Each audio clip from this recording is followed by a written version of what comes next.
So when we start looking at Scripture and you compare what the flow of Scripture is, you learn right away that no one can keep the law. One of my favorite, and Justin, I think, would agree, one of my favorite parts of covenant theology is the covenant that's made with David, the Davidic Covenant.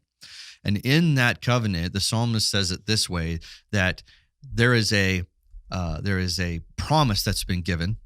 And in that promise, that the Son of David that sits on the throne and perfectly obeys my law will earn for everyone eternal, not only righteousness, but entrance into the kingdom.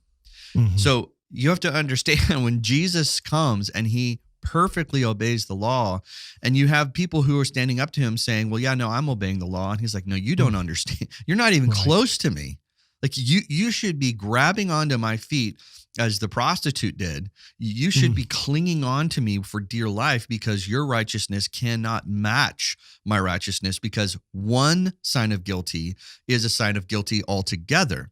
And this is why James comes in and says, we live as people under mercy. And so we have to show mercy. Every day we live as people under mercy. The Davidic Covenant bit, a couple of comments there. 2 Samuel chapter 7 is where that covenant is formally given to David. God promises that there will be one of his sons who will sit on his throne forever and reign in righteousness, provided that he keeps the law. Mm-hmm. So that's a lot of conditions there, but the Lord is telling him this is what will occur should your son obey. Well, then we have the prophets speaking, most notably, to me anyway, the prophet Jeremiah speaks, though Isaiah has language about this too.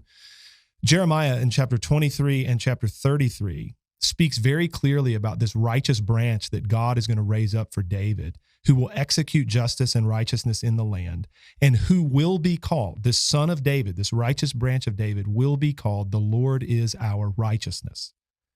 So that's insane. I mean, all of that stuff to unpack, how the Davidic covenant is very clear that this righteous son of David will come and not only execute justice and righteousness, but will be the righteousness for his people that they need.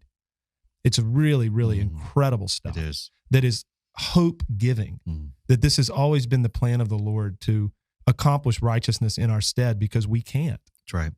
So that's the Davidic covenant piece. It's really helpful to my heart. Yeah.